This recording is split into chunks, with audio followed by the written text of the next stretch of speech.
KTAR, Eyes on Parenting.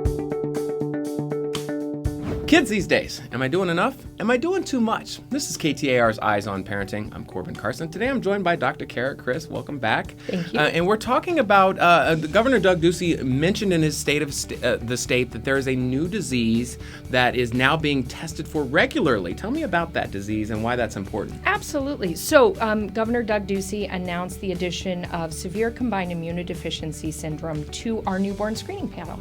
A lot of parents don't realize that every newborn in Arizona is tested for about 30 disorders that could cause severe developmental delays, intellectual delays, or even death.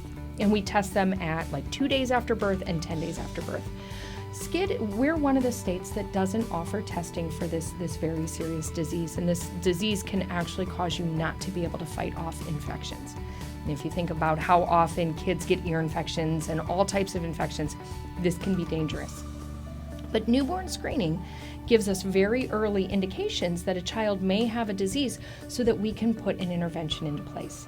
With severe combined immunodeficiency, there is an intervention. You can, try to keep them as infection-free as possible during the first few months, but ultimately either do gene replacement therapy or bone marrow transplant, and that cures the kids. So if you have an early awareness of it, you can implement interventions a lot earlier. What are some, just out of curiosity, what are some of the other type of diseases, you mentioned 30, that are regularly being tested for?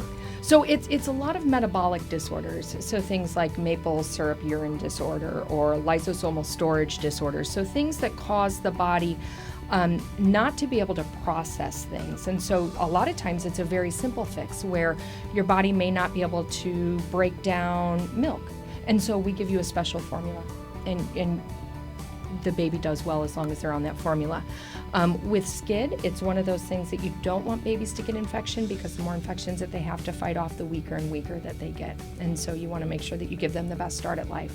Perfect. Last question. Any diseases on the radar to be added to that list? Anything that you guys are looking out for that you're like, hey, this is coming that we need to test regularly for? We were very excited that the governor included SCID as part of the State of the State, because this is something that we have been looking forward to doing for years. We've already got the rules written. Once, if the legislation goes through that gives us the authority to look at fees, we'll be able to implement it relatively quickly. There's always new diseases that are on the horizon, and we're always looking to see what other states are adding. But SCID was one of our main priorities. Perfect. Well, there you have it. This has been KTAR's Eyes on Parenting. I'm Corbin Carson, father of 4, 1 in college, 1 in high school, 1 in kindergarten, 1 in diapers, or just out of, or we're working on it, or somewhere in there. Chances are I'm facing a question you're facing. If so, hit me up on Twitter. Maybe I can help. I'd like to thank Dr. KTAR for joining us. See you next time, folks.